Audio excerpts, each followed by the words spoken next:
table where we sit down, have a few drinks, and discuss leftist history. With us tonight, I've got Mac. What are you drinking tonight, Mac? I'm drinking some Settle Down Brown from Odell Brewing Co. Oh, fancy. And Justin?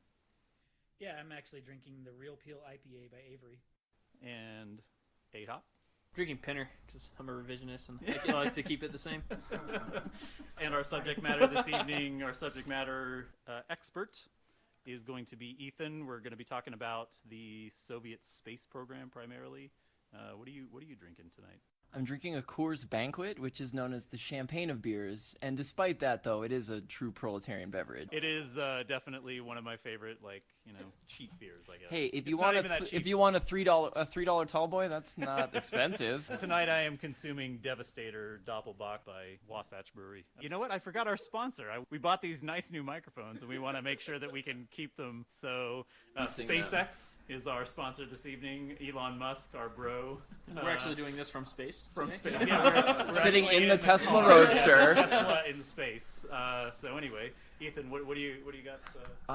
So I'm going to tell you all a little bit about the Soviet space program. I'm excited to share a little bit of knowledge. So if we look at the history of the Soviet Union, what was so important about them developing a space program? Well, if you look at it in the context of the Cold War, you've got the USSR and the US racing in all kinds of things. Arms, missiles, quality of life, and then space technology was something that was emerging at the time, and so naturally it was a natural vector for that sort of competition. And so I'll talk a little bit about that later, what I think is the impact of it, but I think so you have to start kind of before the Soviet Union. So I'm going to start in 1903, which, as many of you may know, is a couple years before the Russian Revolution. And so I'm going to talk about this guy named Konstantin Tsiolkovsky. There's a lot of Russian names, so if you are that, I apologize. If I pronounce it incorrectly, I'm doing the best I can. You're a Russian name. So we've got this guy, Konstantin Tsiolkovsky, and so in 1903 he published the first serious study of how space exploration would actually work, like how you would actually get up there, and it would be with a rocket. And so a rocket, if you're not familiar, it's a thing that pushes out its propellant, which is a lot of times a combination of alcohol and some other sort of fuel. It pushes that out. It's complicated physics. I teach art at a high school, so I am absolutely not qualified to talk about how rockets work, just they do. Okay, fair enough. But we didn't know that until people like Tsiolkovsky figured these things out. But it was all entirely theoretical. It was all on paper. And so he came up with a thing called the rocket equation, which is a... Only works on paper. yeah, Rocket just science like... only works on paper. Exactly. Doesn't work in the real world. Exactly. Roll So out that paper. yeah, so he's got a thing called the rocket equation, which involves specific combinations of like thrust and fuel burning, and we still it was influential to how we do the rest of. In 1903. Yeah, in 1903. He designed like a 3-section spacecraft with the cabin, like the crew and the controls up at the front, and then 2 other areas for fuel, and we still design spacecraft Pretty like much that the now. same, yeah. And so he was working all through the early part of the 20th century, even after the revolution. In 1926, he published solutions for using fuel to actually propel a rocket through the atmosphere. And so 1926 is the same year that Robert Goddard, over in the U.S., he was the first person to use a rocket, like a significant rocket, to go into the sky. It's based on, the Chinese were using rockets, 4,000 years ago, course, but yes. but Robert Goddard was About the 4,000, father of but modern yes. aeronautics. So quote did unquote. he have like a parachute, or did he just ride it up and fall into the ocean? Or what Oh, was- he didn't. Oh, he wasn't on it. Oh, God. okay. He was not the right brother. So there's an old legend about a Chinese inventor 4,000 years ago who had a chair with rockets on it and sat on it, and I think in the legend he died, but I also don't know if that was real. So, There was anyway. also Darwin Awards where a guy strapped a Boeing 747 engine to his car, so who knows? But my question is, so the individual that I'm not even going to try to pronounce his name of, Tsiolkovsky? That guy, considering my level of inebriation, what was he like a leftist or a communist, or he No. just sort of kind of fell in line with the party when the party took over? I don't really know anything about his politics, Individually, okay. but he didn't get killed or put into prison. So Presumably he wasn't Right, counter-revolutionary. he may not have been a true believer, but But he was. I don't think he cared. He was like an old dude at this time. So I think at that point he's just like, whatever. I just want to. So it's funny because he was actually in his village known as just this kind of weird recluse. If you look at a picture of the guy, he's got like this like weird beard. He's a weird looking old guy. But he just came up with all this shit about. Can I swear on this podcast? Oh, yes. Of course Okay. you can. Where do you think you are? But anyway, so we're not revisionists. So he's not necessarily. So he wasn't a Bolshevik. He wasn't a communist, but his work was important for what came later. So then the next guy I got to talk about, his name is Yuri Kondratyuk. He was born Alexander Shargay, but so during World War I, he was in the Russian But army. he was a pop star, and so he had to change his name to be more like accessible to the masses. Is that Yeah, what it is? exactly. Okay. The rocket designer formerly known as Alexander Shargay. No, but so he was in the Russian army during World War I. He was an officer, and he was on the front, and he filled up like 4 notebooks that we still have, or somebody. I don't have them, but somebody does. Wow. He filled up these. He filled up like 4 notebooks with all kinds of stuff that was really important and prescient about rocketry and aeronautics. He came up with the idea of using a modular spacecraft to go to the moon, which is multi-stage craft. He calculated the trajectory needed to take a spacecraft from Earth orbit to lunar orbit and then back. Nice. Which we call Kondratyuk's route to this day. And that whole thing was using a gravitational slingshot. But again, he's doing this in a notebook on the front. And the guy's also like 20 years old at this point. Jesus. So after the revolution, he was arrested because he was a Tsarist officer. Like, it happens. And so he... As you do. But he actually second chances. Well... Second chances. We'll get there. So he escaped. He escaped from the Bolsheviks, and he took this new name, Yuri Kondratyuk, and some friends of his helped establish some new credentials, these sort of things. And so he became a mechanic over in Novosibirsk, it's the most populous city in the Asian part of Russia, or at least it was at that point. Sure. So after he got his name changed, not legally, of course, he became a mechanic over in Novosibirsk, and he wrote this book. God, I want to say that was 1923, I think. He wrote this book called The Conquest of Interplanetary Space, where he was really one of the first people talking about the idea of... A lot more exciting than bread. Like, significant. Well, anyway, there is bread in space. But he's one of the first people coming up with the idea of humans colonizing planets that are not Earth. So nobody wanted to publish his book because it was a little out there at this point, although the rocketry community, like all the people doing this work, they loved it. They loved this book. So he self-published it. And a lot of times he was actually in there doing the typesetting himself because of all the equations, because the printer was like, I have no idea what this is. So he's like, I'll do it. So then in 1930, he got arrested and he got sent to the Gulag. It happens. Which happens, again. Apparently Stalin did a few things wrong.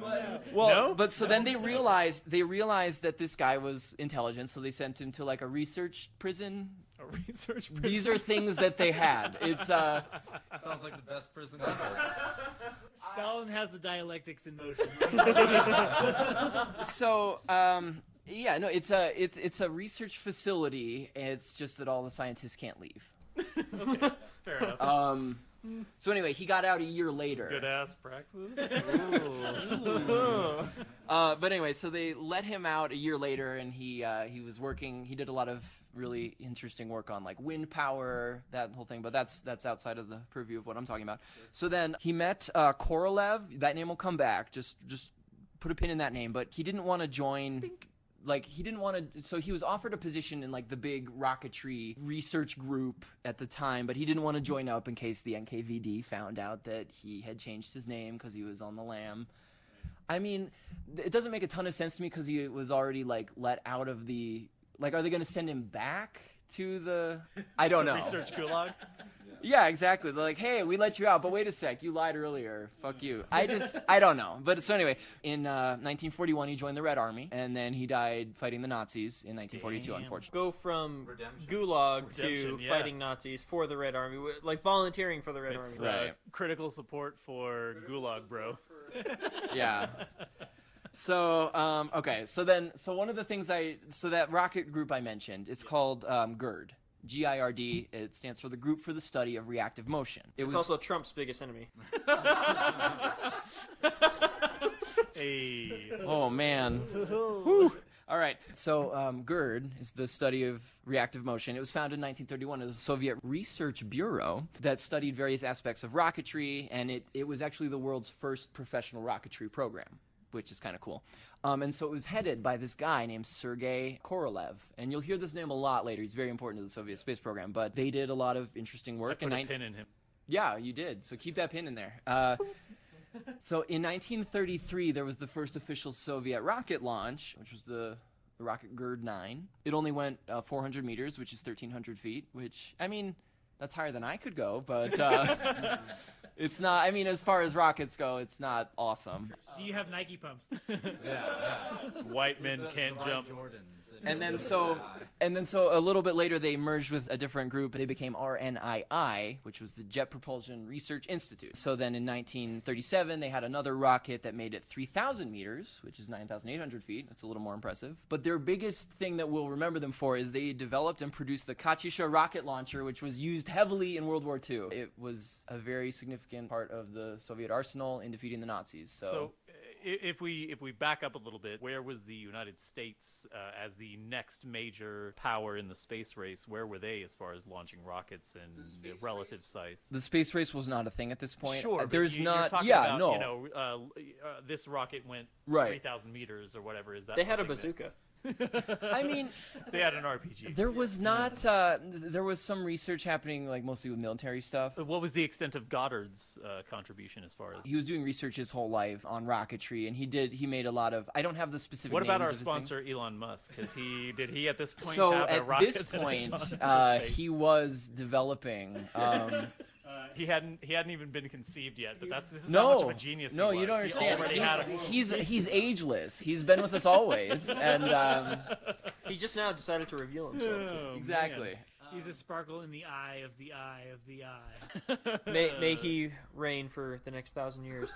Anyways, As Wayland Yutani. Wayland Yutani. Oh man, do I need to host this podcast? No, I you will need turn this me podcast to, around. No, but so 1930s and 40s in the USSR for rocketry was an interesting time because the purges hit a lot of rocket designers for whatever reason. It kind of hamstrung the project. We can talk. That's a different podcast. Totally different But the thing is, you need to know is there was not a lot of research done because a lot of the designers ended up in jail or dead. So the next update with Soviet rocketry, so you're gonna have to bear with me for this one. It's Osivakim. It's an acronym, which makes it even more difficult. And I don't know what it stands for, like a lot of words, presumably. But anyway, it was basically the Soviet version of Operation Paperclip. So Operation Paperclip, after World War II, the United States brought over Werner von Braun and a lot of German scientists, a lot of rocket scientists, a lot of other scientists, basically didn't kill or imprison them if they would agree to do research for the U.S. Right. There were Nazis that went to the U.S. and Nazis who went to the USSR. Right, When they so... went to the USSR, they were imprisoned. They were indentured Right. servants. When they came to the U.S., it was a voluntary exchange. Right. Right. So Interesting. with this operation in the Soviet Union, they brought 2,000 German scientists and technicians and their families, and they relocated them all into the USSR. And they integrated a lot of tech from the V-2 missile, which is the big thing that was happening that the Nazis were making near the end of the war. It was like their last... Hitler's least successful project, probably. But the V2 No, It was was- very the Nazis had successful. a very successful. At least practical. No, they- so- They launched them at Britain. Well, so the Did they? V2... Well, I mean, they... Okay, so the thing with the I V2... use them a lot in Command and Conquer Red Alert, so I know they're effective. I know what the fuck I'm talking about. Comrade. No, so here's the... Acknowledge.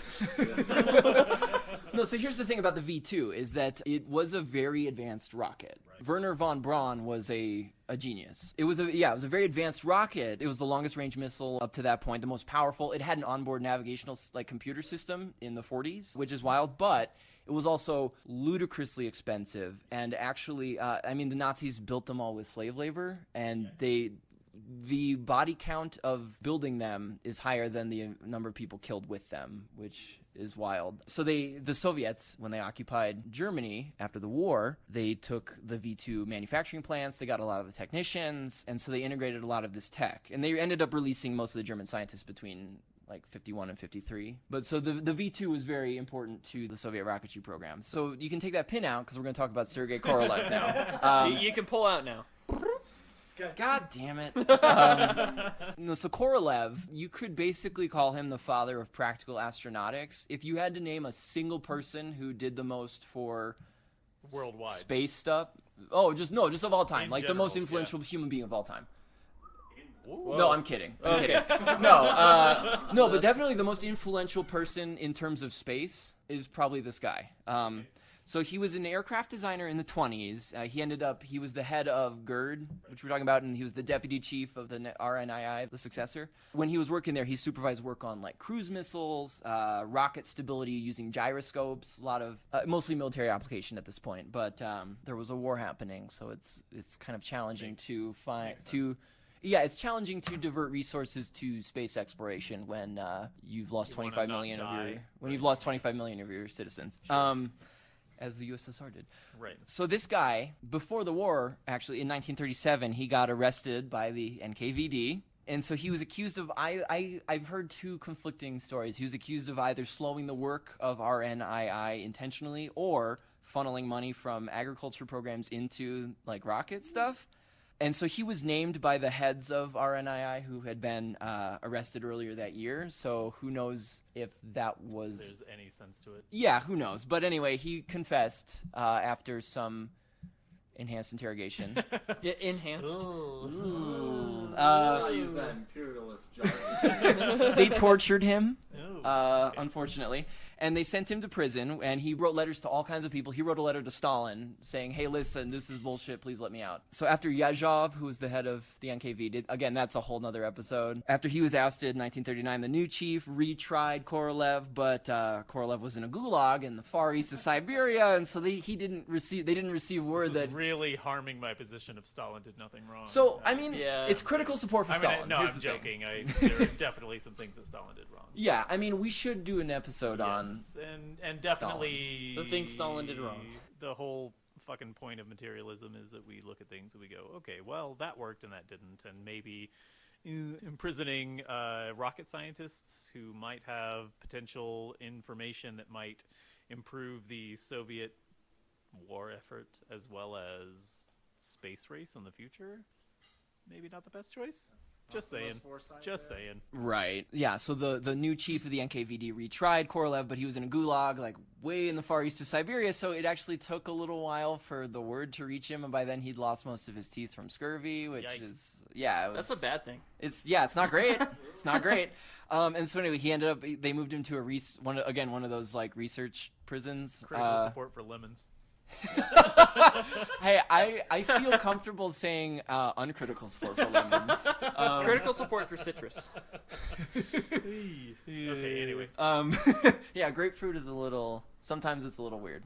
So they moved him to, again, one of those research facility prisons outside of Moscow until 1944, at which point they let him go. And he stayed in the Red Army as like an aeronautics designer, and he led the program, which was replicating the V-2 one after the war was over. And they basically copied the V-2, and they called it the R-1 in 1947. It was just about as unreliable as the V-2. And so eventually they made the R-2, which had twice the range. And then next, the R2-D2. What? But so then in 1951, all right, so here's where it gets good. So the dog, Soviet space dogs, here's where we start talking about them. Yes. Space dogs is Yep. my favorite topic Good of all Soviet time. doggos. Yep. So there were 58 dogs in R-1 rockets that were making suborbital flights. None of these dogs went into space. I don't remember the exact... Can you confirm that all of them were good boys? They were all good boys. And girls. Oh, okay. They were good girls. No, so here's the They're thing. all No, good so here's dogs. the thing. None of them were good boys because every single one of them was a female dog. Whoa. And here's why. There are no good boys in space. No good boys in space. No, but so here's the thing. Because good boys don't exist. Oh shit. Yikes. Hashtag Wow. boy privilege. Oh, man. So here's the thing about why none of the Soviet space dogs and why they were not good boys is because, so this may sound crude, but all of the waste from a female dog comes from the same general area. And so it was easier to design A doggy day. a dog spacesuit because you could catch the Wow. waste. Plus, another thing, I mean, that's not the only reason. Practicality It is to very the practical. extreme. But another thing is that they realized that in general, female dogs had a better temperament for space for whatever reason. Who knows? But so all of the dogs that they used were strays. They were strays from around Moscow usually. But so they took. I know they took the. They gave these dogs why important strays? jobs. Well, because no one wanted to give up their dogs to space because they didn't know if they were going to live, honestly. Like I'll be honest. They didn't know if they were going to live, so they thought no one would miss a stray. I mean, so I will say that a lot of the a lot of the designers, a lot of the technicians, they developed really close relationships with all these dogs. A lot of them get adopted afterwards. There are far fewer deaths than you think. So the point is, in 1951, they started launching dogs up in these R-1 rockets. So between 1951 and 1960, all these were suborbital flights, and there were 58 dogs that went into suborbit. And so just to clarify, space, we say that space starts at 100 kilometers, which it's 62 miles high, 33,000 feet up in the sky. That's called the Kármán line. It's named after a Hungarian engineer, Theodor von Kármán. As far as I understand, that's the level where atmosphere gases don't mix as well, but other than that, I don't know why. But that's where space starts. So all of these flights up to that point were suborbital. So the first dogs to make a suborbital flight were Dezik and Saigon in July 1951. They were the first dogs to make suborbital flights, and both of them survived. Oh, sorry. Anyway. And so Dezik, the first dog, he went up again a week later with another dog named Lisa. Not like the American name Lisa. It's a Russian word for fox. So wait, you're saying the same dog went up on 2 trips? Oh, that happened a lot, yeah. Oh, but wow. the first dog, one of the Patriot. first dogs in space, went back up a week later, and unfortunately, both of those dogs died because their ship's parachute didn't open. But then the other one, Saigon, he was adopted by Anatoly Blagonravov, who actually later spearheaded the USSR and the U.S. cooperation in space. I'll talk about that a little later. And the next ones were Mishka and Chijik. Yeah, I realized I wrote down all of the names of these dogs, and so Every dog. Well, because they're great. Yes. And if you look, like, most of them have pictures, and they're all just super cute. And so most of them were recovered safely. Oh, here's one. Bobik was one they were going to launch in September 1951, but he ran away the day before. So you guys want to do what? So they grabbed another strain, which they called ZIB, which was an acronym for Substitute for Missing Bobik. And so they launched him up. He was fine. So basically, the ones who died, I don't have the list of all the ones who died in front of me. The 2 that I feel bad about, especially for whatever reason, who died were in February 1955. It was Lisa 2 and Bulba. They both died during recovery, which is sad. But During recovery? yeah, like they made it up, but like most of the time it was their parachutes not opening, which sucks. But anyway, another really interesting one is Odvazhnaya and Snezhinka were 2 dogs that went up in 1959, but they also went up with Marfusha, who is a rabbit, which is fun. There's a picture of them. They're all great. They're wonderful. So anyway, so the Soviet space dogs are true heroes, in my opinion, unironically, without any irony, any humor. Like, they are heroes, and we learned a lot about space from them. They were good puppers. Yeah, they were all very good pups. And rabbit. And rabbit. Well, there were all kinds of other animals, but we'll get there in a second. All right, so then back to what we were talking about with Korolev. So the first missile they came up with was the R1, or the first rocket, which is the one they were using to shoot the dogs up into space. Was the R1? Not shoot up in space, but shoot up to space. They didn't. You never know. You never know. Anyway, we don't actually know what the dogs did up here. The dogs.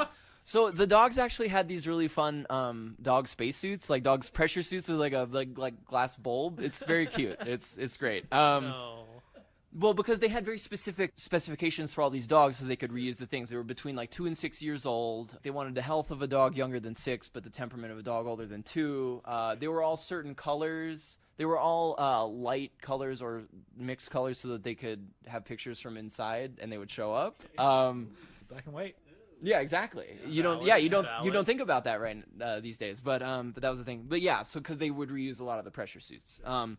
Anyway, so back to Korolev and the rocket. So they kept making new versions of the rocket, and then they made R7, which is the first intercontinental ballistic missile. With a dog on it? Isn't that the name of the dog from Final Fantasy VII? R7? Was it R9? Something like that. It's something Red like 12? that. Oh my Oh, God! R7? Conspiracy. Illuminati confirmed. Moving on. Anyway, Soros didn't hear that. Sorry, Elon. All right, so in 1957, yeah, it was the first intercontinental ballistic missile was made by the Soviets in 1957, and it was that was after that happened, the Soviet Union officially declared Korolev rehabilitated, which means his record was he wasn't on probation anymore. So that's nice. But so they, as soon as they figured out that this ICBM worked, that's when we get to Sputnik. So Sputnik is it's the Russian for fellow traveler, fellow wanderer, something like that. In October 4th, 1957, they launched Sputnik up, and it was the first artificial satellite around Earth, like of all time. And so they so after they got the R7 working, they designed and built this thing in a month. Jesus. Well, I mean, it's a 23-inch metal ball basically. Right, yeah. It was silver. It had a radio transmitter inside and 4 antennas to transmit it, and that's about it. That's fine. It's still up there though. No, it's not. Oh, it isn't? No, there's some stuff. Oh yeah, yeah. We'll I'll get there. Okay. Yeah, no, but it lasted a while. But so the importance of this, other than the ideological importance, which we'll talk about in a second, there was a lot of scientific information that we got from Sputnik as well. Like we could get information about the density of the upper atmosphere from measuring the drag. We could figure some things out about like interference in the ionosphere with radio waves from its transmissions, just things like that. Like there were no sensors on Sputnik. Talk to aliens. figure Well, out why yeah, they then built there's the that too. pyramids. No. I want to believe. And Congress shit themselves when they heard about this. Well, right. We'll get there in a second. So they launched it from what's now called Baikonur Cosmodrome, which is in Kazakhstan. Yeah. And it's that far down because it's closer to the equator. Plus, they needed a place that doesn't. It's kind of just in the middle of a steppe. Like there's nothing else around. So if Is this one of the like sad, decrepit cosmodromes? no, the ESA still launches from Baikonur. Because there are some. There are are. some, and it makes me cry. There are some, and we'll talk about those in a bit. But no, but Baikonur they're still using this one. And it had a city around it called Space City eventually, which is where all the all the cosmonauts and their families and all the technicians and scientists live. Yeah. Anyway. Imagine all the Soviet children that were inspired by this that then ended up dying of like alcohol poisoning or some garbage shit after the fall of the Soviet Union and. But so anyway, so Sputnik. This is why. So Sputnik. This is why. I drink because they drink. Racket drinking. So Sputnik got into orbit. It was going around the Earth at 18,000 miles per hour.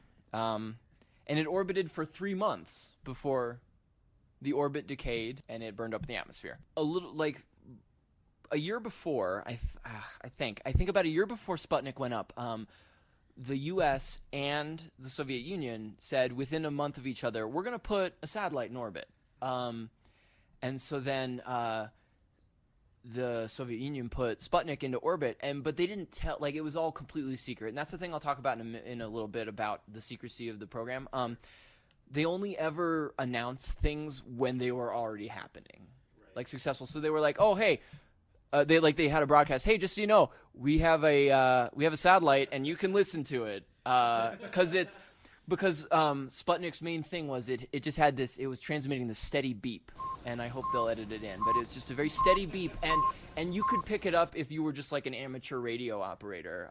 You could pick this up, and so Imagine how that must have felt like in the rest of the world to be like, I'm picking up a fucking signal from space. exactly. The amount of UFO stories that had to have like.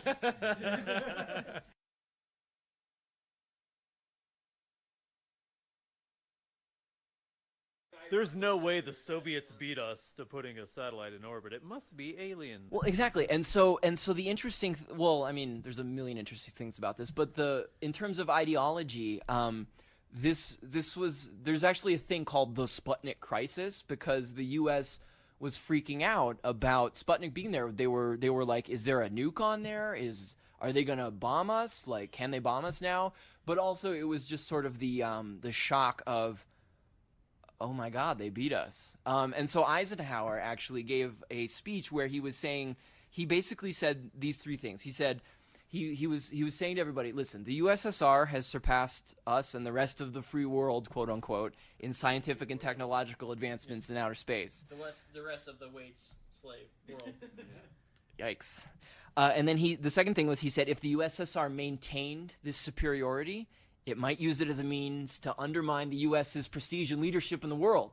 And then the third thing was, if the USSR became the first to achieve significantly superior military capability in outer space and create an imbalance of power, it could pose a direct military threat to the United States. So hang on, Well, this was Eisenhower, the guy who spoke very vehemently against the military-industrial complex. Why in the hell was he concerned about the superiority of the Soviet Union? Well, so as a direct result of Sputnik, you can trace there's some acts that went through Congress and that he signed, increasing like science spending in schools so that they could get children in the next like 5 to 10 years. Is that part of the New Deal? Maybe they did something, but this is they had a whole separate program specifically for science education, because they wanted, like, they were looking a couple years ahead. They were like, we need to get a ton of kids working in our labs so that we can catch up or that we can beat them. And it also led to a massive increase in like defense spending for missiles, things like that. And then this is kind of really where the space race kicked off. Very ideologically consistent. I hate the military-industrial complex, but I'm also going to fund defense spending. Sounds like liberalism to me. Well, and that's really the one of the big things that we talk about with the space race, and historically that we can take from what's happening. So you've got the Soviet Union, which before Sputnik they could laugh them off as just kind of peasants. Like, sure, they helped us out in the war, but like they're evil and like they hate democracy, and like and they're all starving and peasants anyway, and they can't do anything cool. And but then they just beat us to space. Like, what does that do? Like, that starts to like crumble your entire worldview. But socialism doesn't work. Exactly. No, that's what they're saying. Only on paper. Well, and that's what they're saying. Like, that's what they've been saying. But then suddenly, like, wait a sec. If socialism's evil and doesn't work, how did they beat us to space? So it had an incredible ideological effect. Like, I mean, it's scientifically it's important too, but I mean, it's just a ball with a radio in it. That's the ideological effect was, I would argue, the most important effect of Sputnik. Right. But and that kicked off the space race, which is good and bad, and again, I'll talk about that a little bit later. So as a result of this, Korolev, at this point, he's starting only to be referred to as the chief designer. They never say his name because they're worried about the U.S. assassinating him. Because that's never happened.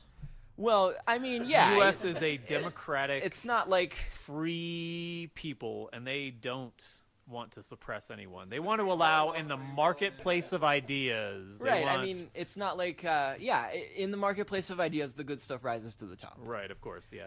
But so anyway, so Korolev basically is like he was called the chief designer. He was basically the Elon Musk of the Our Soviet Union. If and Elon Musk, benefactor of this. yes, podcast. all of that is true. Yeah. But he's like that if Elon Musk like did anything and didn't fucking suck, because he was our funding just got cut.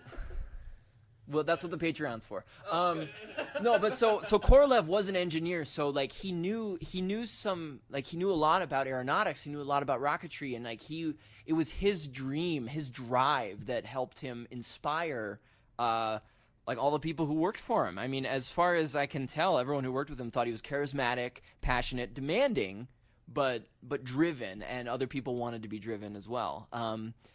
But so as a result of Sputnik, they started thinking like, what else could we do? And so they started drafting significant plans, not just like, hey, it'd be cool if we did this.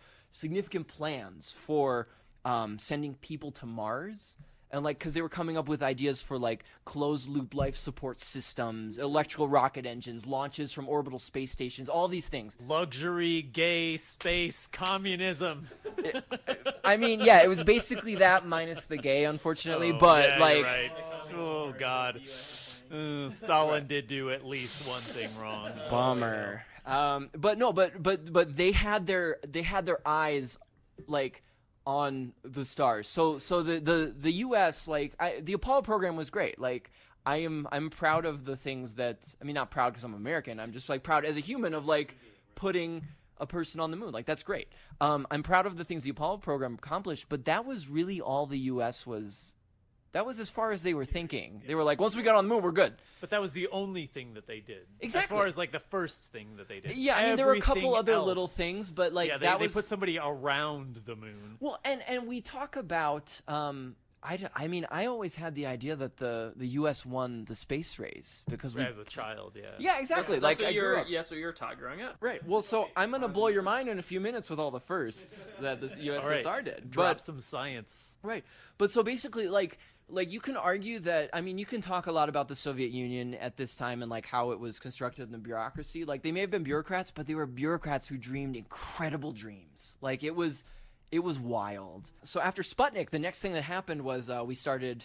Or not we. I'm identifying with the Soviet Union now, but it's no longer. No, but so at this point, after Sputnik, they started to put dogs making orbital flights. So we had plenty of dogs doing suborbital flights, and those dogs were heroes. They were great. But so they decided we need to put dogs into actual space. And so the first like doggy spacewalks. I don't know that a dog ever did a spacewalk, which is like exiting your Outside of vehicle. right.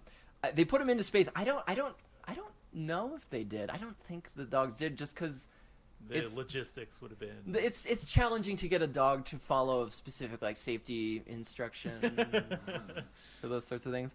It's difficult to get a dog to piss outside. So. And open and close the door. Right, let alone an airlock. Right. Yeah. But so our first dog was someone I'm sure most of you heard of, Laika. In November 1957. Laika means barker. She was a stray. Yeah. Oh man. She was a stray, and she went up on Sputnik 2. Laika was the first Earthling in space, which is wild to think about. And unfortunately, she overheated and died during the flight, but she still made history. Like she's immortal for that reason. Trying to make me cry. It's sad. It's sad.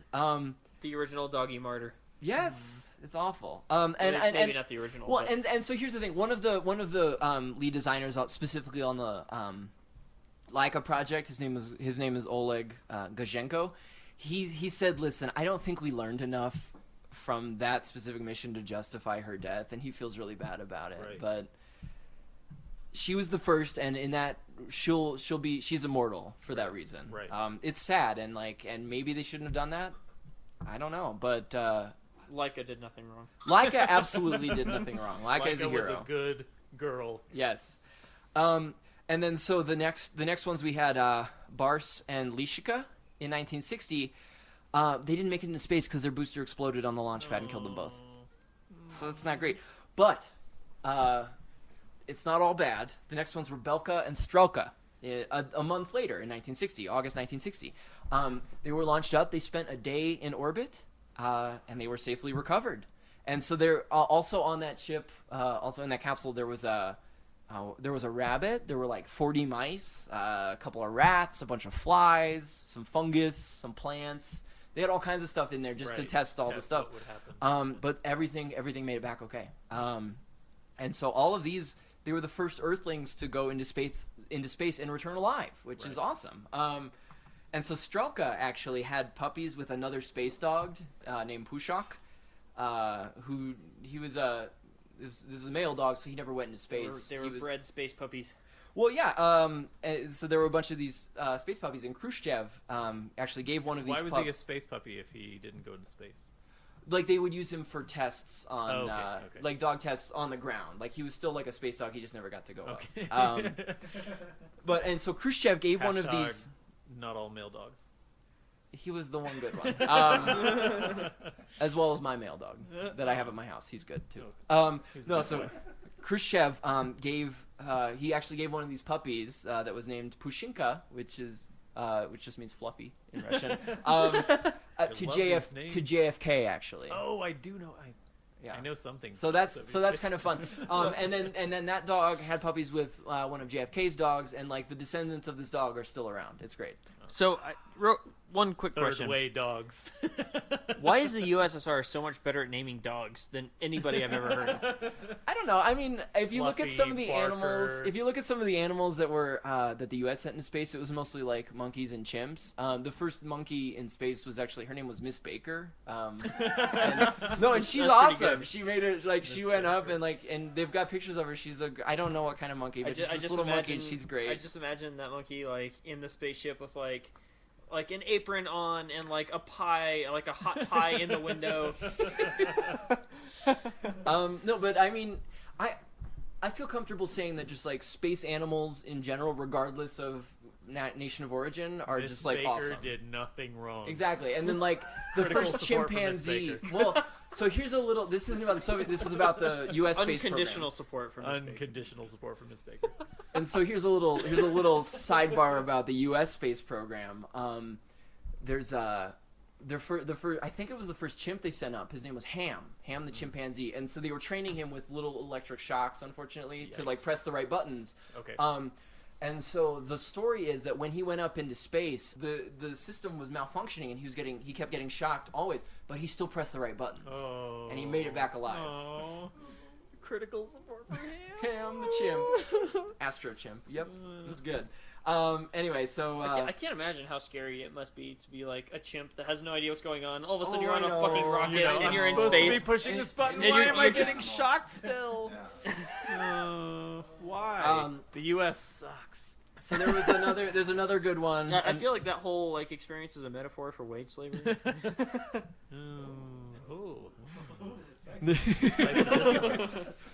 So there's another good space dog named Chernushka. She was in March 1961. I don't really have any information about her except that I've seen her picture, and she's very cute. Oh, so that's very important. So that's good. There's another one, Zvyazdoshka, which means starlit. She was actually named by Yuri Gagarin, and she was the last practice flight before Yuri Gagarin went into space. We'll talk about him in a second. And then the other two I'll mention are Vedorok and Ugolyak. In February 1966, a few days later, they spent 22 days in orbit. Holy hell. It's the longest space flight by dogs ever. So they're great. Every space dog is good. Everyone. Every space animal is good. We'll talk about other space Apparently, animals. communism only works on paper, except when it comes to space dogs. So many space dogs. Okay, so Yuri Gagarin. My man. He uncritical support for Yuri Gagarin, my dude. My boy. 12th of April 1961. He was his ship was called Vostok, which means east or orient. He's 27 years old, and that ship brought Yuri Gagarin into orbit. It was 108 minutes. He's the first human being to be in space. And he only found out that he was going to be in there about a week ago. Because, I mean, they were all training to do it, but they were picking, they were going to pick a final person. Wait, a week before or a week ago? It actually only happened. Literally, no, like a week ago in 2018. literally Yes. in 2018. Last week, the he first found out person he was going to in go to space in Yeah. 19... No, sorry. Chronoton. He only found out about it a week before his flight. And so a lot of the other cosmonauts didn't know it was him. Like they knew who the finalists were, but they didn't know it was him until the flight was happening. So Yuri Gagarin, he was the son of a carpenter and a milkmaid on a collective farm. And his village was actually occupied by the Nazis when he was a little kid. Communism only works on paper. Well, and his two oldest siblings were sent to do slave labor in Poland by the Nazis, and so this guy knew, and like one of there's a story that he told in his autobiography about his brother, like the Nazis, like his brother was like 12 and was fucking with some Nazi officer or something, and they hung his brother until he was almost like within an inch of his life, and then so this is a guy who was intimately aware of like what the Soviets were facing with the Nazis, like was Right. aware of like what was at stake. But the Nazis were just socialists. Right. But when he was a teen, he was an apprentice foundry worker until he got drafted to flight school in 1955. And so Yuri's he's a really small guy. He's like 5'2", really smart. Everything I've read about him seems like he seems just like a genuinely nice, good person. He was really smart, really friendly. Everybody loved him. He was very modest, though. Like, he wasn't an asshole. He loved to play hockey and basketball. Just a really, and you can look at pictures of this guy. He's always smiling. Yeah. Like, he's just such a. There's actually a biography of him that's pretty good called "The Cosmonaut Who Couldn't Stop Smiling." But so they picked him. It was between him and this other cosmonaut named Gurman Titov. And they chose Gagarin. And so they put him in the ship, and right before they were about to launch off, he said, and they have a recording of this. You should put it in the thing. And it means "let's go." It's like what you say to your mule when you're about to get going. And that sort of became a rallying cry for we're like, let's go, let's go into space, let's go into the future. Why did the Soviets choose Gagarin to go to space? So Gagarin and Gurman Titov were both in the final running because they were both good pilots and because they were short, so they would fit in the thing. But also, I think one of the reasons that Gagarin, or maybe the main reason that Gagarin won out, is because of his proletariat upbringing. So I think, if I remember correctly, Titov's parents were intellectuals. They were writers, and so and he was a very talented cosmonaut. Titov was, and we'll talk about him later because he's one of the firsts later. But I think the thing with Gagarin is that the ideological impact of choosing the son of a carpenter and a milkmaid. Holy hell! Like he's and living on a collective farm. Like he's someone who came from the soil and went to the stars. Woo! And Spicy. Well, and just the impact of that is so profound. What do you think about the there's this whole conspiracy theory that the Soviets actually sent several people into space before Gagarin, and they all died, and the Soviets were keeping it hush-hush because they didn't want to reveal that they had killed a bunch of human beings in space? No evidence. There's no evidence. So, and the reason I say this is because in the 80s, Gorbachev, during Glasnost, opened up all the archives. So a lot of this stuff was secret. Okay, so I'll get to that. So a reason that all of this was secret, and like they wouldn't announce these things because it was so important to them that this was successful, because any failure would be used by the capitalists and America as, look, socialism doesn't work, or to prevent it, or exactly steal the information and use it to further their. And so there was a lot of secrecy, and I don't think that's great. I don't think that's a great way to do science or exploration, but I understand why they did it. Right.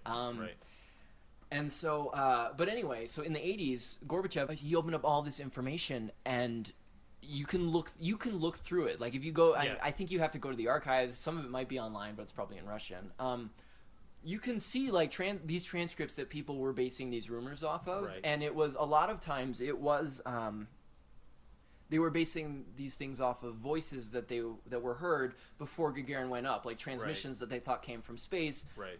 But if you look at them, they almost certainly were from ground stations just getting bounced around in the ionosphere. Right. I don't think anybody credible will attest to that. Yeah, will attest that, give any credence to the to the lost cosmonaut theory. Right. I get why people think that. It's because there is a discourse. There's this idea that the lack of concern for human life in the Soviet Union. The communists, like, they don't care about the people. They would just cover this up because it looked bad. To sacrifice people. I get why people say that, but the thing is, there were deaths in the space program. In all of the space programs. Yes. In the U.S. So a couple, like a month or two before Gagarin went up, Valentin Bondarenko was a cosmonaut training. He was in a 15-day endurance experiment in a low-pressure, high-oxygen altitude chamber. Yeah. Freak accident. He died in a fire, which, like, he burned to death because it's a high-oxygen environment. Right, and we know about that. Right, so and we know about that, and it was bad. In addition to that, what would it change if there were cosmonauts who died before Yuri? I mean, it's bad optics, I guess. It's bad optics that we don't know that they were trying to cover those people's names up, that they were trying to hide. Like it lends credence to the idea that the Soviet Union is this doesn't care this about unthinking machine that doesn't care about things, but I don't think that's the case. I genuinely do not believe that there were lost cosmonauts. So I've is seen the no evidence to suggest propaganda this. then that like the It's US, propaganda. It's absolutely propaganda. The U.S. does care about human lives because okay, so here's the thing. When in history has that been fucking? Well, so here's the thing. The same thing that happened to Bondarenko with the fire in the high oxygen environment happened to the astronauts on Apollo 1. They died in their ship because of a fire in a high oxygen environment. Right. They knew about this, but they weren't able to make precautions for whatever reason. I'm not attributing malice to the U.S. Right. to those They people weren't dying. I'm trying just to saying. kill those No, I people, don't think right. anybody But wanted. in the capitalist versus communist argument, Right, it was it an has accident no on it was an relevance. accident on our side. They were just uncaring, unthinking on their Right, side. of course. And that's not the case. There Right. were mistakes made on both sides, and I'll talk about that at the end. Maybe some issues with the space program, but for the most part, yeah, I think the lost cosmonaut theory is bullshit, Garbage. frankly. And even if it were true, it's still not really relevant because of the lack of it concern doesn't- for human life that the U.S. space program. Well, sure, it doesn't diminish from the magnitude of Yuri Gagarin. Exactly. It doesn't diminish at all from the magnitude of what actually happened. What the Soviets were able to do. So unfortunately, when Gagarin got back, they immediately grounded him. Like they weren't going to let him go back into space because he was too valuable Right. as a Propaganda too. yeah, exactly. And so he went all around the world. There are pictures of like he went to England. I don't know that he may have visited New York. I don't remember. I know for sure he went to England. He visited. He was going all over the world. He went Right. to Cuba. There's a great picture of him being held by a like young, virile Fidel Castro. Like a baby. Yes, which who among us does not want that? I would totally let Fidel Castro. Exactly. Like, Yeah, but so he was given the award.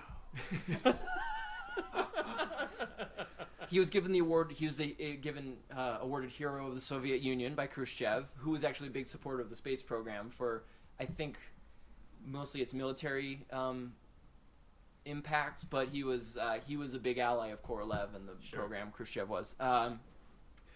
But yeah, so it was tough on Gagarin going around the world and doing all these things, being in these parties. He kind of developed a little bit of drinking problems just because he was always in opportunities where he had to drink. Yeah, it was tough on him because he never wanted that. He just wanted to fly. Like he was a genuinely, I believe he was a genuinely good person who just got caught up in something bigger than him, and he's a hero. I mean. So what happened to Yuri after that? Well, he wanted to fly again. He wanted to go back into space, but they wouldn't let him until 1968. 7 years later, they were like, okay, if you can pass like flight training again and get recertified, then we'll put you back on the roster. And so he was doing some training stuff.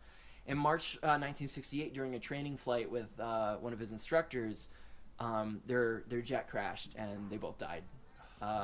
And no one's exactly sure what happened. I think it was just that they hit like a heating pad. Flying's dangerous. It's just there's some conspiracies that like the Soviet Union murdered him so that they wouldn't. Of course. I don't think there's any evidence for that either. I think it was just that flying is dangerous. And It's more valuable for the Soviet Union if he goes back into space, right? So I think it would be. So it doesn't make any sense for them to kill him. Right. So. But Gagarin died in March 1968.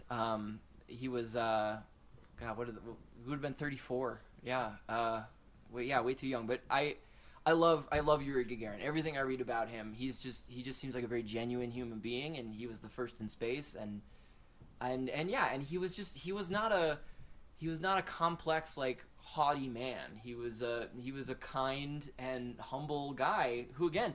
Came from like the lowest of the low and went into space, and that's amazing to me. He came from the soil and went to the stars. Exactly. So powerful. Yeah, and so the next big thing I'll talk about is in 1963, June 1963. We've got Valentina Tereshkova, who is a fucking badass. She was the first woman in space. But I mean, it wasn't Sally Ride. Like that was 20 years later. It yeah, was. That's Yeah, crazy. 20 years But so no, she was the first woman in space 2 years after Gagarin. And she was a textile factory assembly worker. before she was drafted to the cosmonaut corps, and then she ended up getting selected and went through all the training. And when she was up in space, she orbited Earth 48 times. She took 3 days, which was at that time more flight time than all American astronauts combined at that point. And actually, she is still the only woman to do a solo space flight. Wow, which is wild. That's crazy. She came from the factory and went to the stars. Yes, yeah, again, like, and I think they were very intentionally choosing these people, but also, I mean, this woman was right, but it's unequivocally proof, a fucking badass. Right, but it's proof that like the idea that these are the bodies, these are the people who are acceptable to perform these tasks. Even if you're saying as like for propaganda, we're going to choose particular types of people. What that means is that those people are capable of doing these things. Exactly. So you can take a textile propaganda, worker can go into space. Right, a textile worker can go into space. The child of a carpenter can go into space.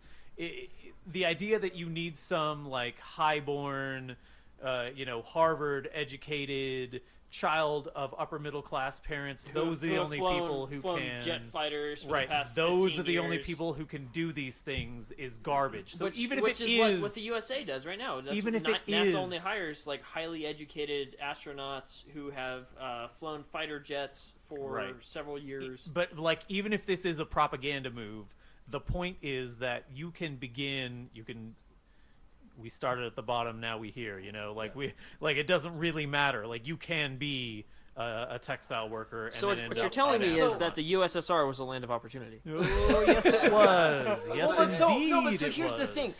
I was going to say a little bit of this at the end, but I think it's relevant right now. Sure. The thing with Gagarin and Tereshkova and a lot of the Soviet space program is that the working people of the socialist world needed to see simple people going into space, like doing these amazing accomplishments, it's reminding inspiring. them. It is inspiring. It's reminding them to be humble because they're coming from the earth, but be noble because they're made of the stars. Ooh. And so, damn. well, and so the thing is, like, the Americans and the U.S. and the whole capitalist world didn't want them to have that because they wanted to beat the socialists down, convince them they couldn't have the stars, let alone the earth. Right. But the Soviets, they beat them. And so when the capitalists looked up into the sky, there was always that knowledge that just over the horizon there might be another red star. Woo! And so, whoa. no, and so that's too spicy. yeah. You need to like dial it. The Scoville But level so- is way too high at this moment. But so anyway, so Tereshkova, so June 1963, when she got back later in her career, she later became a member of the Supreme Soviet. She was the Presidium, member of the Presidium of the Supreme Soviet, which was like a little, a special group there. She was in the Central Committee of the Communist Party, eventually becoming the deputy of the Central Committee of the textile Communist Party. factory worker. She was the Are vice. there any movies about her? There Maybe should in be. Russia, but There there goddamn absolutely should be. She was the VP of the International Women's Democratic Federation, which was like a lot of socialist countries like representing women's issues. She was the Soviet representative for all kinds of global programs Just about really women. quickly before we move on, when did equal pay for equal work pass in the Soviet Union? Was it 1917? I think it was 1917. When was it passed in the United States? Oh, it hasn't yet? We don't have equal pay for equal work here in the United States? Oh, still don't have Jesus. equal pay. Wow. On that. It seems like maybe communism works, not just on paper. Whoa. Anyway, sorry, Ethan. A lot of... Yeah, continue. Yeah, but anyway, but yeah, so but no, this woman, she ended up like the latter part of, she was like 26 or something. She was in her 20s when she went into space, and she had an entire rest of her career afterwards, and she ended up being being one of the figures that shaped the global socialist woman's agenda. And this woman's still around. She's like 80 years old right now, but in 2013, she was like, they were doing an interview, and she was like, yeah, you know what? If they needed to send somebody on a one-way trip to Mars because we knew they were gonna die, I'll do it. Oh! And she was like 76 years old. Like, what a Holy badass! shit. And at the Winter Olympics in Sochi a couple of years ago, she carried the Russian flag. Like, she's Damn, awesome. She's fucking so rad. cool. Yeah, so at this point, I'm just gonna barrage you with firsts that the Soviet space program Yes, did. Gimme. So in 1959, first photos of the far side of the moon. That was the first time we got to see what that looked like. 1959. 1961, first probe launched to Venus. 1961, the first person to spend over 24 hours in space, which was actually Gurman Titov, who was Gagarin's backup. So he got to be a first as well, which is nice. 1962, first probe launch to Mars. 1964, first multi-person crew in space. 1965, first person to do an extravehicular activity, which is getting out of your ship and doing some stuff out there. That was Alexei Leonov. He was spacewalk. Basically. He was another badass cosmonaut. 1965, the first probe to hit another planet, which was Venera 3 hitting Venus. Didn't survive, but that's why it's just hit. It's like the lemming probe. Yes. Later. Yep. Yeah. Yes. And then 1966, first probe to make a soft landing on the moon. So not like it's intact on the way down. Right. That was Luna Right. 9. In 1968, it was the first circumlunar voyage. Like they went around, they sent a ship around the moon, and there weren't people in there, but there were a couple tortoises and some other animals. There were pictures of those tortoises, and they're also heroes. Yes. So those were the first animals in deep space and the first Earthlings to see the dark side of the moon. Tight. And then 1969, which is when the U.S. landed on the moon. We'll talk about that in a second. It was the first docking between two manned craft in Earth orbit, and they exchanged crews and then landed in each other's ships. Okay. That was Soyuz 4 and 5. They had landed there. 1970, the first soil sample. We got the first soil samples back from another celestial body. They returned. We got moon dust. Soviets were the first ones to get dirt from the moon back. Okay. 1970, first robotic space rover. I bet you didn't know that. They put a rover on the moon in 1970. What? Yeah. That drove itself. Yeah. In 1970. I mean, it was, there was nobody on it. And it went, I think it was like 6 miles, something like that, over the course of a year. We got pictures back. It was great. So, how many more firsts you got here? So I got a bunch. All the firsts. I got a bunch. Okay, keep going. Keep going. Keep going. Get I have a ready. question, but I'll wait till you're done with Buckle your up. firsts. Yeah. So then Venera 7 was the first soft landing on Venus. It was the first data we've received from the surface of another planet. Yes. 1971, first space station, which was Salyut 1. So with Salyut 1, the first crew, they went up there. They died on re-entry, freak accident. It was most of the Salyuts until Salyut 6 weren't intended for long-term use. Like they were just to go on there for a couple see days. What we could do, sure. Do a couple. So it's interesting. There was one of the Salyuts. I don't remember exactly which one. It had like a 40mm autocannon on it that they tested shooting a satellite from my this God. thing in space, and it Eisenhower worked. was right. Exactly. Yeah, you want to talk about some Star Wars? Except this Star Take Wars that, worked, Reagan. unlike Ronald Reagan. And so continuing, we got 1971, first probe to hit and land on Mars. It was 2 separate ones. We had one that hit, and then the same year it landed. That was Mars 2 and 3. Venus and Mars, not by the United States. 1975, first probe to orbit, make soft landing, and send photos back from Venus. To this day, the only photos we have from the surface of Venus are from Venera 9, a and Soviet probe. we're talking about the surface of Venus is like what, between 800 and 1200 degrees The atmosphere Fahrenheit? is acidic. It's It's incredible and fucking real. That, it's like, wild. Even now we could land something. It'd be there a that wild thing if we did it now. Right, if we did it now and we sent back And they did it pictures 40 from years the ago. surface, but what the fuck? And here we are without a fucking probe So- on Venus that can send us anything meaningful. Good job, NASA. Well so done. in United hey, States I and mean, NASA capitalism. they did good stuff too. They Like sort I of- don't want to disparage any of the NASA Sure. astronauts, but Sure. the Soviets critical were support for NASA. Yeah, yeah. Hey, I will. I'll say that. critical support for NASA, unconditional support for Soviet space Soviet program. space Yes, program. yes, yes. Absolutely. 1980, first Hispanic and black person in space. We've got Arnaldo Tamayo Mendez on Soyuz 38. He was a Cuban astronaut that the Soviets sent up, which is awesome. They had a program called Intercosmos where they sent up astronauts from all of these different. What year was this? 1980. Damn. We hadn't even sent a white woman up into space. Fucking the United States. And then Garbage. in 1980, you've also got the first Asian person in space, which was Pham Tuan, who was from Vietnam. Whew. He was. I would have thought Fresh the Chinese after, were first. yeah, fresh I after don't think kicking they made it U.S. up till the didn't have a 90s. program at the I don't think they made it up till the Not 90s. well, they did, but they didn't have they didn't have like It wasn't anything quite meaningful there, until the Yeah. 90s. No, the first Asian person was a Vietnamese man. Yeah, it was the Soviet Intercosmos program. Super cool. I mean, it was a lot of Vietnamese people beating US beating the United on States Yes. on in many fronts. Yes. from 1984. You've got the first woman to do a spacewalk. That was Svetlana Savitskaya. Boom. And yeah, that was cool. 1986. You've got the first probes to return pictures of a comet during a close flyby. Whoa. Yeah, that was Vega 2. It was actually on What year its was way. this? 1986. God damn. 1986, you've got the first permanently manned space station, Mir. which means peace Yes, in I did know that. in Russian. I know a few things. Nice. And then 1987, you've got the first crew to spend a year in space. You've got Vladimir Titov and Musa Manarov. We just had a NASA scientist that spent a year in space. right? Was that Chris? What's his last name? I don't know. He was I don't remember. was He's he a cool Canadian? guy. No, I think he's American. No, yeah, the guy that's a twin, right? I think Yeah, so, yeah, yeah. he does have they, a twin. They did the experiment Yeah. with one guy. But I can't remember his Oh, name, and I right. feel bad. Yeah. But- he seems cool. What- I- what the year- problem with leftism is you have to know literally everything, or you get shit on. On the Yeah. internet. Yeah, that's how it works. So what year was that? That That the was- Soviet went into?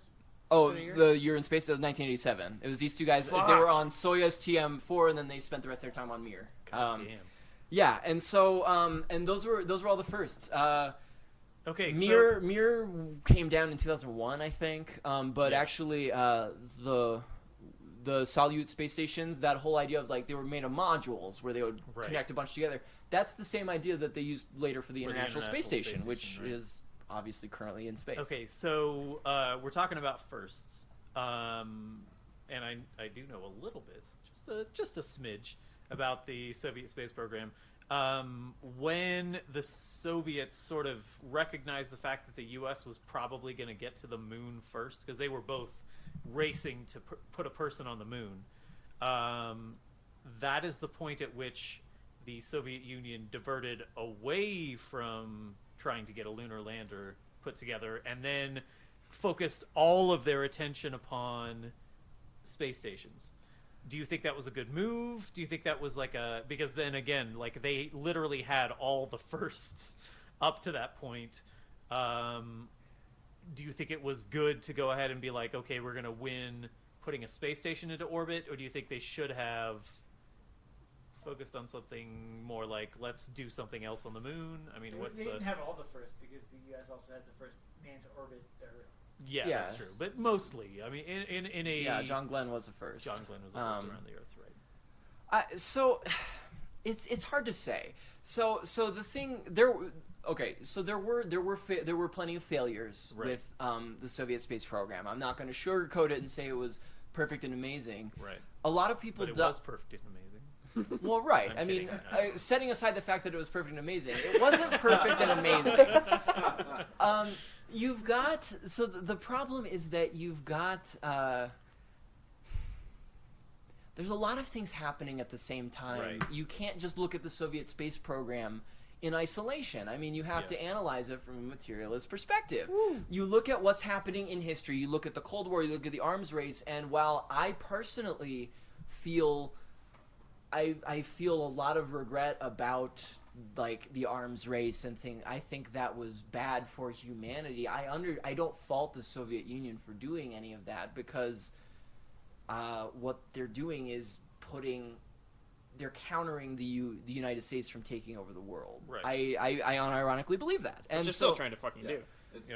right. Has, and I mean, a lot of people have talked about once the Soviet Union fell, the impact of a unipolar world, like only one source of superpower, like only one superpower. But the way to think about this is, and I'll get back to the moon in a second. But the way to think about this is that, like, when Vostok happened, when Gagarin went into space, and they were the first to have a person in space, that was powerful. Right. I mean, not just in terms of the things we already talked about, but in terms of making the U.S. feel like, wow, vulnerable. They beat us. Like, we're vulnerable.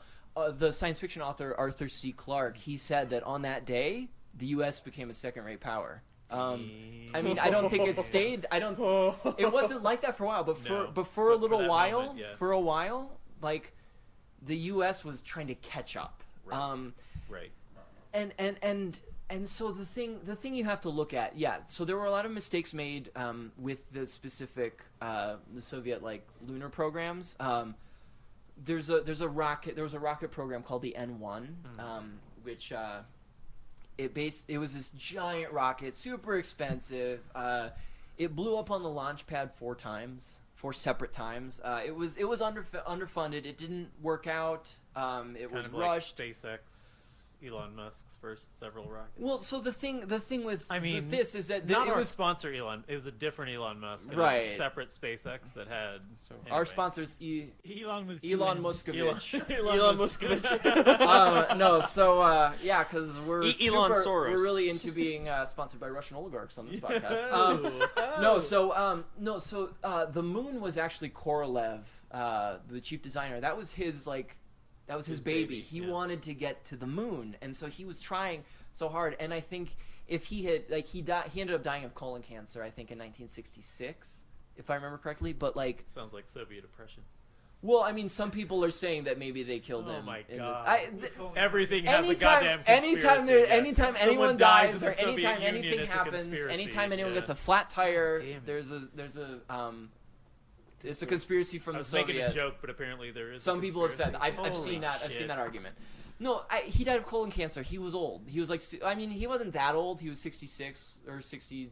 He was in his 60s, which is not that old, but he'd had a rough life. Like, retconning deaths of American scientists as like the CIA, like a CIA murdering. Well, but so the difference is that the CIA actually does Yes. everything bad attributed to fucking, it. the what was the polonium in the fucking umbrella? Like the million times trying to kill Castro. Yes. Yeah. No, that happened though. There was a British spy that used it on a Russian spy. Oh. in I London. think it was Stabbed him with an umbrella. Yeah. So no shit, this is the No, thing. they do that. I mean, and All they, right, we they are also, way the fuck no, off and then topic, the but CIA. I anyway. mean, we could talk about Yeah. when we talk about Cuba. We can Yes. talk about this, but I mean, Ooh. the CIA tried to. They poisoned a Yes, wetsuit that they tried to give They to tried Fidel. to kill Castro with a They tried to kill him polonium. like Fidel was immortal. Yes, And he is. still is immortal in heaven. In heaven right All now. in our hearts. No, but so the thing, yeah. If Korolev had lived, maybe this the Soviet lunar program would have worked a little better. They kept trying after the U.S. landed, but yeah, obviously the Soviets never put someone on the moon. I don't know if they should have kept trying. Yeah. I mean, they did so much other good stuff for space exploration. I can't really say, oh, they should have diverted resources from like Venus and Mars probes to put someone on the moon. Who cares? Someone was already on the moon. Yeah, I suppose that the argument is whether they should have focused on something where it was a matter of let's practice landing on a planet and a terrestrial surface, not terrestrial, extraterrestrial surface, versus let's put a space station into orbit. And certainly we have learned a lot from the space stations. Absolutely. And therefore, I think you needed a space station as a stepping stone to be able to colonize a planet. Though. Well, Maybe, that yeah, was I one mean, of the maybe things so, that Korolev yeah. had been planning since like the early '60s, of having a space station and eventually using that to launch ships from. But that's where the Soviet Union went. Is when they knew went towards that space they, stations, right? yes. When they knew that the U.S. was going to beat them to the moon as far as landing people on it, they immediately took all of their resources away from trying to develop a lunar lander and all of that business directly to space stations, which is again The next logical step. I think so. Yeah. Yeah, So, I can't really fault them for diverting resources because, like it or not, it was sort of a race. Like they Sure. were trying to Yeah. figure out who could be the first to think. So if that it was an one's if that's beaten, ideological if you're not argument, making yeah. it, go towards something else. That makes sense to me. Yeah, if it's a race and there's a bunch of like categories for races and you can't win one of them, win all the fucking others. Yeah, I mean that's the wild thing is that like we look at the U.S. as winning the space race because they put somebody on the moon. No, they But won the- one one two. subcategory. They won two subcategories. There were a after, couple like, other little 50. ones, but like I would say 50. unequivocal, like just objectively, the Soviet Union accomplished Won. more Yes, first. the Soviet Union won. Here's why the space race, the whole Soviet space program is important, is because, like I said before, you've got the United States and you've got capitalism trying to show that socialism can't feed its own people, let alone go into space. But here we've got both. Yes. Oh shit! Here we've got no socialism, or the form of socialism represented in the USSR was absolutely capable of not only making it into space, but achieving great things, Yes. flourishing in space exploration, achieving incredible scientific goals, developing our knowledge as a species Right. through socialism. That was a thing that happened. Yes. You can't deny that. And so so understanding the Soviet space program and everything that happened really shows that there is no good argument, no plausible argument that needs to be listened to about how socialism stifles creativity or science. Except on paper. What we've got with the Soviet Union, it gives an example that another world is possible, and we can reach the stars. We can fix the world, we can fix the environment. We can achieve the things that we need to survive as a species and flourish into the future as a species using socialism. And I think the time since the Soviet Union's collapsed and since a large socialist power in the world has disappeared, I think that evidence has shown us even more that capitalism is incapable of fixing the environment. Right. It's not only incapable of reaching these higher goals, it's incapable of meeting basic needs. No, but one of the things I want to say, because we've mentioned Elon Musk a few times, and at the time of this recording, just fairly recently, SpaceX made its whole thing with made the news with, they launched a roadster into space. So here's the thing. That's cool. I like space stuff. I like people launching things into space. What I do not like is people saying Elon Musk did this. Elon Musk he redirected capital. Right. Who really did this was a bunch of technicians and scientists and the janitors there and the families, engineers and the families of all of those people who put up with absent family members and long hours. That's who does these things. Right. You may have someone who can direct resources. We had that with Korolev. Right. That's sure, definitely. But attributing the success of a scientific achievement like this to one person is ridiculous and offensive. Yes. And I think the main thing to remember from the Soviet space program is that all of this, it was a major milestone. So I'm going to quote a capitalist historian here. Okay. He's he uses the word totalitarian to describe the USSR, which obviously doesn't mean anything. So he's not a pro-socialist historian. His name's Asif Siddiqui. I'll quote him here. Vostok 1 and sidebar from Ethan, I think you can attribute this to, I think you can say this about the rest of the Soviet space program. Vostok 1 will undoubtedly remain one of the major milestones in not only the history of space exploration, but also the history of the human race itself. The fact that this accomplishment was successfully carried out by the Soviet Union, a country completely devastated by war just 16 years prior, makes the achievement even more impressive. Unlike the United States, the USSR had to begin from a position of tremendous disadvantage. Its industrial infrastructure had been ruined, and its technological capabilities were outdated at best. A good portion of its land had been devastated by war, and it lost about 25 million citizens. End quote.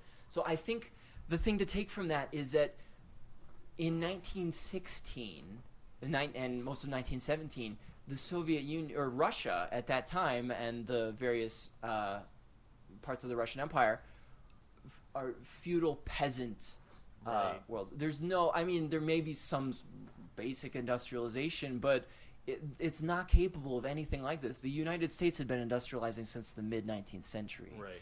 And so I think you can say that the material impact of socialism is capable of organizing human labor and directing resources towards incredible things. Right. And I think that if we take nothing else from the Soviet space program, we should take away that socialism and other ways of directing resources, socialism, communism, political economy inspired by Marxism, is capable of the best that humans have accomplished in the entire history of our species. And without the profit motive. Exactly. Thank you so much, Ethan, for being here, for imparting all of this knowledge. I learned a lot tonight, and I'm sure all of our listeners did as well. We want to thank everyone for listening. Ethan, I understand you've got a Twitter handle you want to plug? Oh, I was just saying, if you I'm desperate for followers. No, you can follow me at Utopologist. I mostly tweet about theater and socialism. Those are important. There's a couple book recommendations I would offer if you're interested in this yeah, topic. Absolutely. Sources. Yeah. So the biography I mentioned earlier, The Cosmonaut Who Couldn't Stop Smiling, is a good one. It's definitely there's a little bit of bullshit in there about the USSR. Sure. You just have to read it with a critical eye. It's got a lot of really good information about Gagarin and the program. Okay. There's another really good book I enjoyed called Public Loneliness. It's fiction, but it involves a lot of verifiable information about Gagarin and the early space program. That's another good one. And honestly, if you're interested about a lot of these things, like I recommend looking up the pictures from these probes. Just go to Wikipedia. You can spend an hour on Wikipedia just reading about all the stuff. You'll get a lot of information. I recommend it. Okay, thank you again. And you can follow us on YouTube, on Facebook, Twitter. In any case, thank you so much for listening. Recommend us to your friends. We are Proles of the Round Table.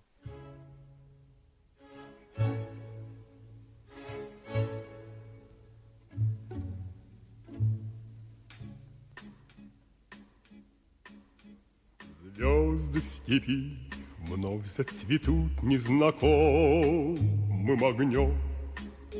Где-то вдали в чутком молчании спит космодром. Новые люди придут, только друга не вернем. Звезды под утро цветут незнакомым огнем. Мы снова вспомним о нем, о ласковом друге своем. Вспомним звездный причал и учебный штурвал, как нас Юра в полет провожал. Юра в полет провожал. Вспомним о нем, жить рядом с ним нам с тобой повезло. Вспомним о нем, нам он оставил любовь и тепло. Все он оставил живым, кроме права делать зло. Вот мы о нем говорим, и на сердце светло. Мы снова вспомним о нем, о ласковом друге своем. Вспомним звездный причал и учебный штурвал, как нас Юра в полет провожал. Юра в полет провожал. Станет светлей, где-то чуть слышно вздохнут камыши. Новых друзей ты поскорей заводить не спеши. Знал не вернувшийся друг эту преданность души. В смутном предчувствии вьюг все шумят камыши. Мы снова вспомним о нем, о ласковом друге своем. Вспомним звездный причал и учебный штурвал, как нас Юра в полет провожал. Юра в полет провожал. Звезды в степи вновь зацветут незнакомым огнем.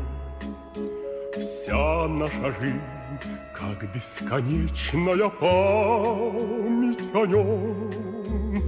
Будут улыбки побед, только друга не вернем. Брежет в тумане рассвет, словно память о нем. Мы снова вспомним о нем.